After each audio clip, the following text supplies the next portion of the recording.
Sobat Personal, kembali lagi bersama saya, Leo Bijumes.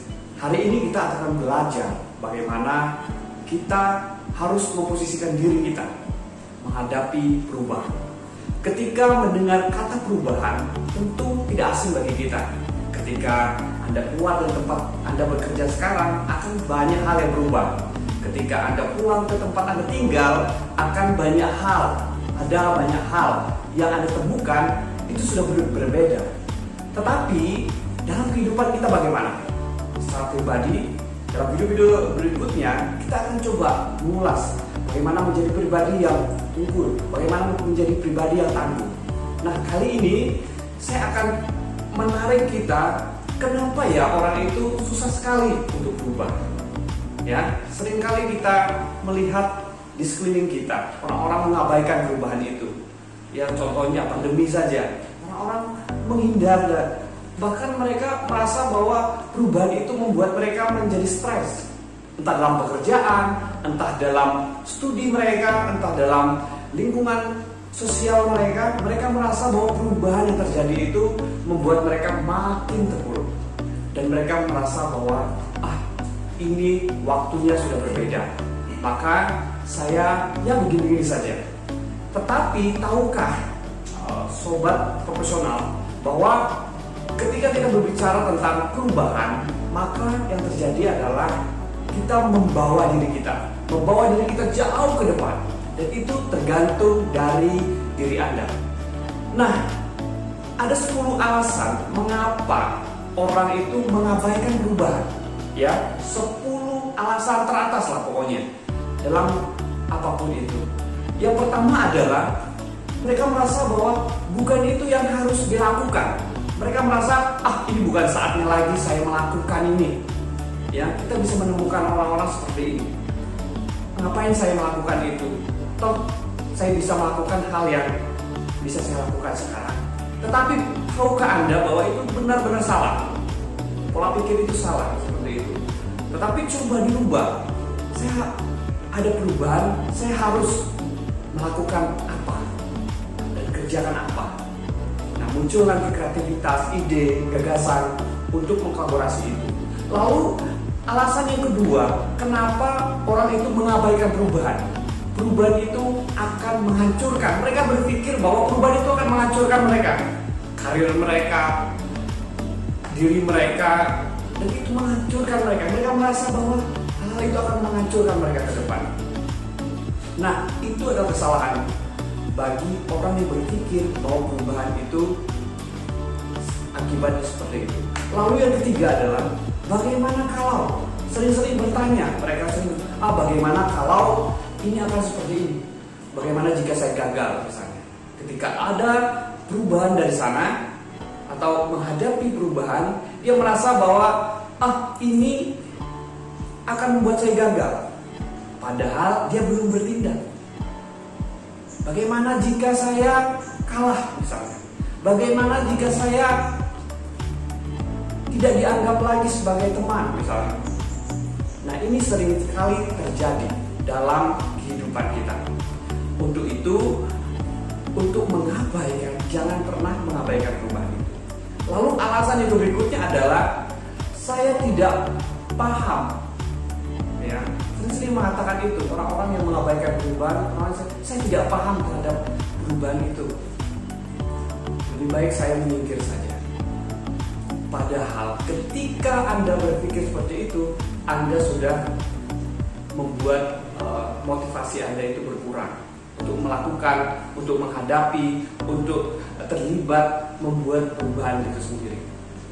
Ya, jadi Anda akan merasa kaku sekali. Nah, lalu yang kelima adalah saya tidak sempurna. Kadang-kadang kita berpikir bahwa saya tidak sempurna. Passion saya nggak sebaik passion dia, misalnya seperti itu. Atau saya tidak terlalu baik bagi orang tersebut. Namun, ketika ini terjadi dalam lingkungan kita, dalam diri kita malahan, kita harus mengubah itu menjadi suatu hal yang positif, ada energinya. Karena daya dorong terdalam dalam diri kita ada energi, ya, optimistis, menjadi orang yang optimistis. Oke, jangan pernah melakukan hal-hal yang kita tidak bisa lakukan, kita merasa bahwa kita tidak sempurna. Lalu yang keenam adalah tetap menjadi apa adanya. Loh, sampai kapan Anda akan melakukan hal itu? Saya akan menjadi seperti ini. Kesempatan itu tidak datang sekali, atau kesempatan itu tidak bisa datang berulang-ulang juga. Tapi ketika kesempatan itu menghampiri Anda, ya lakukan kesempatan itu, ambillah kesempatan itu, agar apa? Agar Anda dapat melakukan hal-hal yang tadinya Anda anggap remeh, itu bisa Anda lakukan. Jangan menjadi orang yang jadi apa adanya lah, gitu ya. Karena orang yang menjadi apa adanya adalah orang yang akan tersingkirkan, ya. Oke. Lalu yang ketujuh adalah kita sering berpikir, orang-orang yang mengabaikan perubahan ini sering berpikir bahwa ide saya ini yang terbaik. Belum tentu, karena ide itu bisa saja kita uji ketika kita sampaikan dengan orang lain, ide itu akan diperdebatkan. Konsekuensinya adalah kita harus mampu menerima kritikan dari orang lain atau masukan dari orang lain.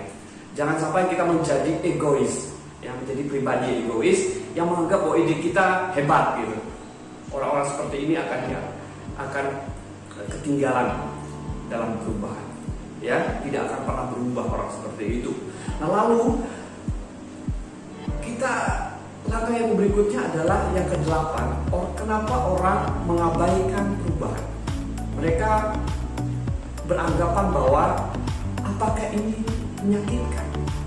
Setiap perubahan itu tentu saja ada tantangannya, dan kita harus mempersiapkan diri untuk menghadapi perubahan itu. Setuju atau tidak? Harus setuju. Kenapa? Karena orang yang mampu menghadapi perubahan adalah mereka yang menghadapi perubahan itu. Jangan berpikir bahwa itu sakit dulu, ya. Sama halnya ketika Anda baru pertama kali swab misalnya, antigen, tentu Anda akan, di pikiran Anda akan merasa bahwa ini bakal sakit, ini akan bakal gimana ya rasa sakitnya gitu. Tapi Anda belum melakukan itu. Tapi ketika Anda sudah melakukan itu, cuma segitu saja gitu. Ini yang saya katakan tadi, bahwa poin yang ke-9 ini, poin yang ke-8 ini membawa kita apakah kita siap mengambil bagian dalam perubahan itu, bukan menganggap perubahan itu suatu hal yang menyakitkan. Oke, lalu yang ke-9 adalah kita akan melihat akan banyak hal yang penting yang harus kita lakukan. Orang yang tidak mau mengabaikan perubahan, orang yang mengabaikan perubahan adalah mereka yang menganggap bahwa perubahan itu penting gak sih? Pertanyaannya adalah, bagi kamu penting tidak? Atau bagi Anda penting tidak perubahan itu? Ketika Anda menjawab penting, maka Anda dalam kondisi yang prima, yang tangguh, yang punya daya, yang punya tenaga untuk menghadapi perubahan itu. Siap atau tidak, Anda pasti berhadapan dengan perubahan. Lalu yang terakhir adalah yang ke-10, kita akan berhadapan dengan banyak hal juga. Orang-orang yang mengabaikan perubahan, kadang-kadang mereka berpikir bahwa mereka tidak akan berhasil.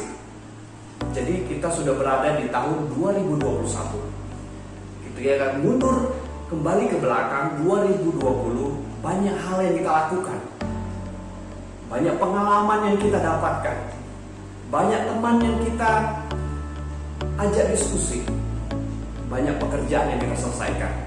Itu membuktikan bahwa ketika Anda mau menghadapi perubahan, maka Anda dapat menjalankannya. Jangan sampai kita menjadi pribadi yang berpikir saya akan gagal, saya tidak akan berhasil, saya tidak akan mampu, saya tidak akan bisa. karena keberhasilan seseorang yang mau menghadapi perubahan adalah mereka yang tadi saya katakan bahwa mereka katakan saya harus berhasil. Berarti apa? Di tahun 2021 ini kita sudah menapaki ini dan kita akan membuat jejak terbaik kita untuk tahun ini.